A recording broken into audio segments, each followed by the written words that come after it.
Film fair और राष्ट्रीय पुरस्कार से सम्मानित गायिका रेखा भारद्वाज बॉलीवुड में अपने अनूठे लहजे, गायन शैली और गीतों के चुनाव के लिए जानी जाती हैं। एनडीटीवी ने उनसे बेहद ही खास बातचीत की, जिसमें उन्होंने अपने सफर से जुड़ी कई बातें हमसे साझा की। आप भी देखिए। कुछ अनुभव शब्दों से परे होते हैं। जब कोई आवाज़ सीधे दिल को छू ले तो वो इबादत बन जाती है। आज हम आपको एक ऐसे ही रूहानी सफ़र पर अपने साथ लिए चलेंगे जहां हर एहसास एक दुआ की तरह दिल में उतरता है। रेखा भारद्वाज की आवाज़ में एक अजीब सी खामोशी है, जैसे किसी सूफी दरगाह में बिखरी हुई कहानी। दिल्ली के एक छोटे से घर में बहन से शुरू हुई संगीत शिक्षा ने उन्हें उस रास्ते पर चलाया जहां सुर साधना थी और हर गीत एक आत्मा की पुकार। रेखा भारद्वाज का संगीत अब सिर्फ सुरों की साधना नहीं है, वो आत्मा की साधना बन गया है। एक ऐसी साधना जिसमें हर गीत एक प्रार्थना है, हर गज़ल एक यात्रा है और हर सुर एक दरवाज़ा खोलता है भीतर की उस अनंत दुनिया का, जहाँ न कोई नाम है न पहचान, बस है तो संगीत। उनकी आवाज़ ठहरी हुई है, गहरी है और भीतर तक उतरती है, सीधे दिल से बात करती है। आज हम उनकी उस खूबसूरत यात्रा में झांकेंगे जहाँ हर धुन एक दुआ बन जाती है। ओके, 1 2 3। लकड़ी की काली पे घोड़ा, घोड़े की दुम पे जो मारा घोड़ा, घोड़ा घोड़ा घोड़ा घोड़ा लकड़ी घोड़ा, लकड़ी की काली पे घोड़ा, घोड़े की दुम पे जो मारा घोड़ा, घोड़ा घोड़ा घोड़ा घोड़ा लकड़ी घोड़ा। घोड़ा पाचा चौक में चौक बनाई, गाय की जोड़ी बिना गाय से बनाई, टपक टपक टपक टपक। घोड़ा पाचा चौक में बनाई, गाय की जोड़ी बिना काम से बनाई, घोड़ा घोड़ा घोड़ा घोड़ा।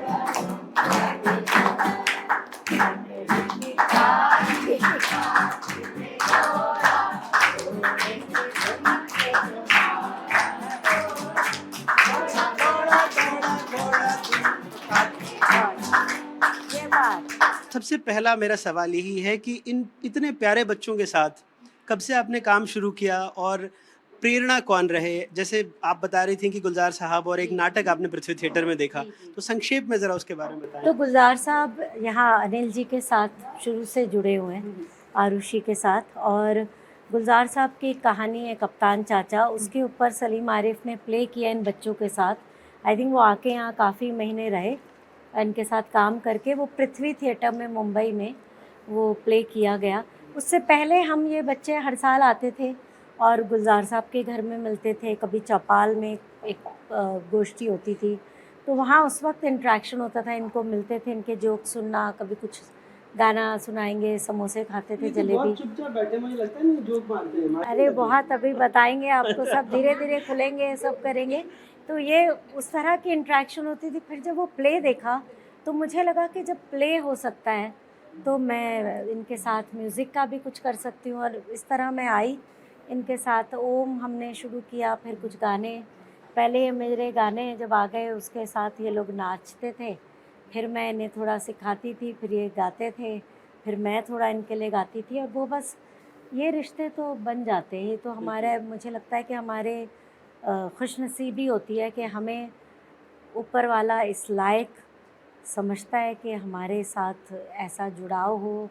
ये होटल में फ्रंट डेस्क पे इसने हमारा स्वागत किया, कुमकुम कॉफ़ी पे इतना अच्छा काम करती है। तो जब ये काम होता है, ये इतने छोटेपन से देख रही हूँ मैं, राहुल इतना अच्छा गाते हैं और बच्चे आते जा रहे हैं। कोई ऐसा गाना इन्होंने गाया हो जिसने आपको भी चौंका दिया हो कि मैं इतनी तालीम ली और ऐसा किया, लेकिन इन बच्चों ने तो आपको एकदम? नहीं, इनकी जो सादगी और सुर और इनका जो एक भाव आता है वो मुझे हमेशा चौंकाता है, क्योंकि जो इनकी इनोसेंस है उसको हम कभी मैच नहीं कर सकते। They are pure hearted kids. They don't know the ये जो दुनिया के जो खिलावे और सारी चीज़ें हैं ना। आप सूफ़ी गाती हैं तो कहीं कहीं ना कहीं ऐसा लगता है कि इन बच्चों के साथ बिताया वक्त उसी सूफी में आपको ले जाता है? सिर्फ वो ही नहीं, हमेशा बिल्कुल वो लम्हे तो कहीं ना कहीं लेकर जाते हैं, क्योंकि ये सारी चीज़ें आपकी अंदर की जो जर्नी अंतर यात्रा में ऑब्वियसली इट एड्स। और मैं इनके साथ इतना सीखती हूँ कि इस सब के साथ ये लोग जितने खुश रहते हैं, इतना खूबसूरत गुलजार साहब ने एंथम लिखा है, क्योंकि और वो हम मानते हैं, क्योंकि अगर आप आरुषि में ख़ास तौर पे देखें, अनिल जी उनकी जो पूरी टीम है वो इन बच्चों के साथ इतने अच्छे से काम करते हैं, बराबरी का ऐसा इन्हें बिल्कुल फील नहीं कराते हैं। और इनको जितना कॉन्फिडेंस और सेल्फ रिलायंस इनको सिखाई गई है, जितना इनको इंडिपेंडेंट होना इनके लिए पॉसिबल है वो सिखाया गया है, ये बहुत बड़ी बात है। तो वो इन्हें कॉन्फिडेंस देते हैं, वो इन्हें तैयार करते हैं, तो आरुषि के साथ बेचारगी वाली बात नहीं है। इनके साथ बिताया कोई ऐसा पल जो आपको बिल्कुल याद हो, मतलब इतने साल आपने दिए लेकिन कोई एक ऐसा लम्हा, कोई एक ऐसा पल जो आपको हमेशा याद रहता है? एक नहीं है, बहुत सारे लम्हे हैं। जैसा मैंने कहा, जब मैं पहली बार आई थी और उसमें मैंने जब सुर लगाना शुरू किया तो मैंने इन्हें कहा कि हम ओम बोल के सुर लगाएंगे और सबको आंख बंद करके करना है। सब बच्चे मान गए, आंख बंद करके कर रहे थे। पर मैं देख रही थी कोई कोई बीच में से ऐसे भी देख रहा था कब तक होगा, अभी कब तक चलेगा। पर फिर उन्हें लगा सभी ने बंद किया, हम भी कर लें बंद। और जब वो हमने 15 मिनट 20 मिनट सुर लगाया और उसके बाद हो गया तो मैंने कहा अब रुक सकते हैं। तो कुछ बच्चों ने बहुत देर में आँख खोली और मैंने पूछा अभी कैसा लगा, और जिन्होंने थोड़ी खोली थी फिर बंद की, सब बच्चों का यूनानिमस रिएक्शन था कि बहुत आराम लग रहा है। अच्छा, कोई ऐसा गीत या कोई ऐसी बात आपको याद आती है जो आपकी पूरी जर्नी को, आपकी पूरी यात्रा को, चाहे लाइफ की हो चाहे संस्था के साथ हो, उसको आप समेटती हैं और इन बच्चों के साथ हम भी सुर में उसको सुन सकते हैं? कोई ऐसा गीत हो? ये जो एंथम है ना इनका, जी। गुलजार साहब ने लिखा है, आरुषि एंथम, और विशाल ने कंपोज किया है। वो हमारा बहुत ख़ास है, वो हमारा मैसेज है, वो हमारा पैगाम है, वो हमारा जो उसे कहते हैं ना सेल्फ रिस्पेक्ट, और जो हमारी अपनी जो एक सेल्फ एस्टीम है वो उसको लेकर के गाना है कि उसके वो हम ज़रूर गाना चाहेंगे। हो हो हो हो हो हो हो हो हो हो हो आसमान खुलो, हो हो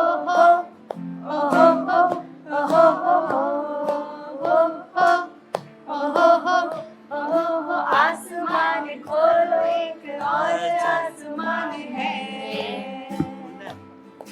इस जहां के बाद एक और भी जहान है। आसमान खोलो, एक और आसमान है, इस जहां के बाद एक और भी जहान है। हो हो हो हो हो हो हो हो हो हो।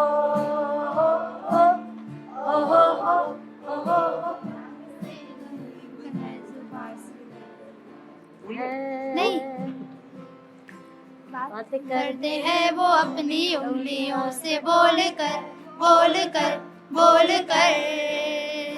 एक बार और, यस मैम। एक बार और यहीं से शुरू करते हैं। कान से गरीब है, जुबान से बेजुबान है,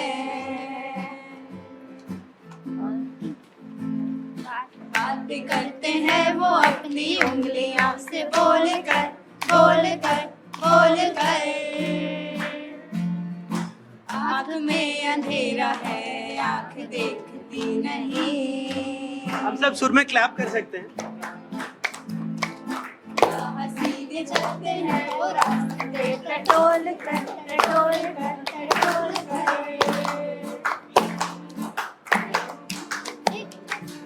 बहुत गाने एक बार और। एक छड़ी निशान है, आरुषि निशान है। ओ हो हो ओ हो हो ओ हो हो ओ हो हो। एक छड़ी निशान है, आरुषि निशान है।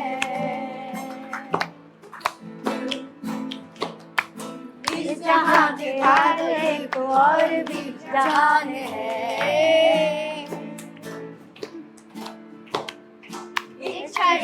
शान है, आरुष की शान है, जहाँ के पार एक और भी जान है। ओ ओ ओ ओ ओ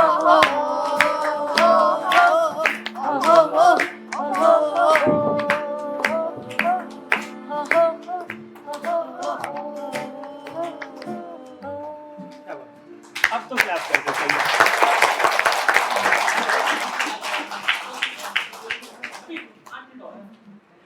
मैम, 2-3 छोटे-छोटे सवाल हैं मेरे। जैसा मैंने आपसे कहा कि इंदौर से भी आपका नाता है, आपके गुरुजी जी, मैं इंदौर घराना फॉलो करती हूँ जी। क्योंकि उस्ताद अमीर ख़ान साहब जी। इंदौर घराने से रहे हैं। मेरुखंड ख़ास तौर पे उन्होंने अपनी गायकी में ज़्यादा किया और मेरे गुरुजी पंडित अमरनाथ जी उस्ताद अमीर ख़ान साहब के सीनियर मोस्ट शागिर्द शागिर्द थे। थे। और बचपन में मैं कहीं पढ़ रहा था कि बेगम अख्तर से लेकर मेहदी हसन साहब और फरीदा जी। खानम वगैरह बहुत सुनती थी। और तो क्लासिकल भी, क्योंकि क्लासिकल दिल्ली भी। में बहुत माहौल था तो कॉन्सर्ट में जाते थे। गंधर्व महाविद्यालय में सीखा शुरू में, बहन से सीखा तो वहाँ जाते थे। क्लासिकल सुना, सेमी क्लासिकल, रेडियो पे बहुत सुना। तो कोई ऐसा गीत जो जिसने आपको आपके दिल को बहुत गहराई से छुआ उस वक़्त? बहुत सारे गीत हैं, एक गीत तो नहीं मैं पिन पॉइंट कर सकती, बहुत ही सारे गानों ने दिल छुआ। पर मैं एक अच्छा ये कह सकती हूँ कि मैं शायद काफ़ी एक सीरियस सिंगर थी एज चाइल्ड ऑल्सो। तो सेकंड ग्रेड से 5th क्लास तक मैं गाती थी, तुम ना जाने किस जहाँ में खो गए, आंसू भरी है जीवन की राहें। तो ये गाने गाती थी मैं। आज भी रेडियो को ट्यून करके सुनती हैं क्या? नहीं, अब तो रेडियो नहीं सुना जाता, मैं एफएम भी नहीं सुनती हूँ, मैं टीवी भी नहीं देखती, मैं अखबार भी नहीं पढ़ती। मैं अपनी प्लेलिस्ट बनाई हुई है यूट्यूब पर, उसी को सुनती हैं। वो सुनती हूँ, या सीडीज़ से जो अपना पर्सनल अपना म्यूज़िक का कलेक्शन एप्पल म्यूज़िक पे बनाया हुआ है वो सुनती हूँ।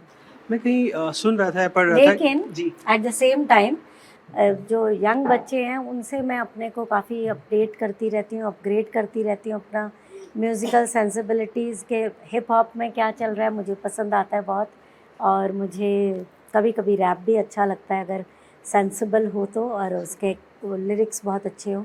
पर मुझे जैसे स्टिंग का गाना बहुत पसंद है, केडी लैंग मेरी बहुत पसंदीदा सिंगर हैं, और एमी वाइन्स, और मतलब मैं ऐसे जो भी म्यूज़िक मुझे दिल को अच्छा लगे मैं वो सुनती हूँ। मैं कहीं सुन रहा था या पढ़ रहा था, शायद भूल गया हूँ, कि जगजीत सिंह जी ने कहा था कि आपकी आवाज़ में वो चमक नहीं है। जी जी। तो वो बात कभी दिल को छुई क्या, और कभी आज भी याद आता है आपको कि मतलब मैं तो वो चमक अगर मेरे गाने में जो आई है वो जगजीत जी की वजह से आई है, क्योंकि उन्होंने बहुत एनकरेज करते थे, और उसी में जो आपका खैर ख्वाह होगा वही आपसे सच बोलेगा।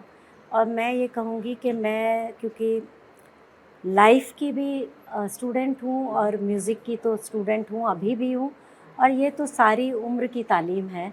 जितना गहरा जाते हैं समंदर में आपको समझ आता है कि इसकी तो था नहीं है, तो उतना ही आपको लगता है कुछ आता ही नहीं। तो वो वाली बात है, और उसमें जगजीत जी ने सराहते थे जो अपनी मेरे अंदर जो अ, मेरे को नेमतें मिली हुई हैं आवाज़ की, रुदारी की या ठहराव की, लेकिन चमक उन्होंने कहा नहीं है।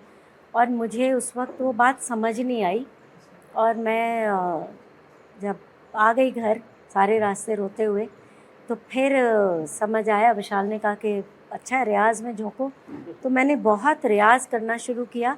किसी को आपके लिए एक वो ट्रिगर करना होता है, आई थिंक वो ट्रिगर पॉइंट था, और वो जब रियाज़ किया तो रियाज़ किए बिना तो आपको समझ नहीं आएगी ना चमक कैसे आएगी। रियाज़ किया तो चमक आई, और फिर समझ आए कि जगजीत जी ने इतनी दूर की चीज़ देखी थी जो मुझे नहीं समझ आई थी।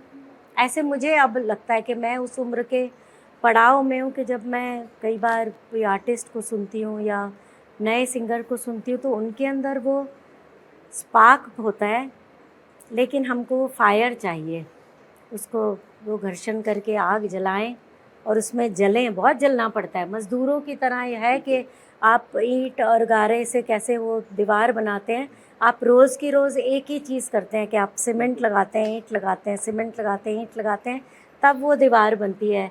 तो वो दीवार बनाने के लिए उसके लिए पेशेंस चाहिए, और that's what you learn through it.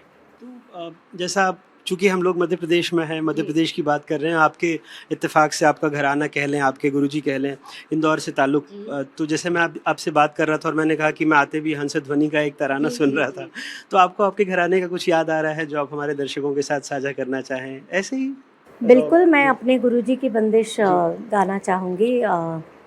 ये जगजीत जी को भी बहुत पसंद अच्छा। थी। जी, ये गुरुजी की अपनी लिखी हुई बंदिश है, कंपोज़ की हुई है। दे रे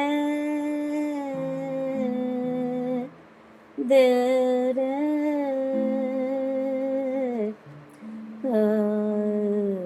रे सुन रे सजनवा मोरे, सुन रे सजनवा मोरे, तुम बिन जैसे रहना वैसी भोर, सुन रे सजनवा मोरे। ये कौशिक रंजनी में है बंदिश। और मध्य प्रदेश से मेरा बहुत ख़ास कनेक्शन है। मैं यहाँ सिंगनगढ़ वगैरह में घूमी हुई हूँ बहुत एक वक्त में। और ओशो हमारे जो मास्टर हैं वो हाँ, मुझे अगला सवाल भी वही था, कहीं आपको ये भी पढ़ा था कि शायद थोड़ी ये था कि विशाल जी की पत्नी के रूप में ही जानते हैं, फिर ओशो की भी बात कहीं आई, ये कोई वाकया था क्या आप? एक्चुअली गुलजार साहब के यहाँ ओशो दर्शन और ओशो टाइम्स आते थे और वो इतनी खूबसूरत प्रिंटिंग होती थी और उनमें बहुत अच्छी फ़ोटोग्राफी, वहाँ का जो कम्यून के नेचर के पिक्चर्स हैं। और उसमें फिर हम गुलजार साहब के यहाँ से वो मैगज़ीन मिल जाती थी, पढ़ते थे। विशाल कैसेट्स लाते थे, उसमें सुनना शुरू किया और वो सुनते सुनते बहुत ज़्यादा जिज्ञासा होने लगी और समझ आने लगा कि एक जो सूर्यास्त देखते हैं और वो एक उस वक्त जो एक झुटपुटे की एक उदासी होती है, वो हमें नहीं पता क्यों है, वो कोई लॉन्गिंग है। अब पता लगा कि वो लॉन्गिंग है जो हमारा सोर्स है उससे मिलने की। तो ओशो कम्यून की उन मैगज़ीन्स में राजन साजन मिश्रा की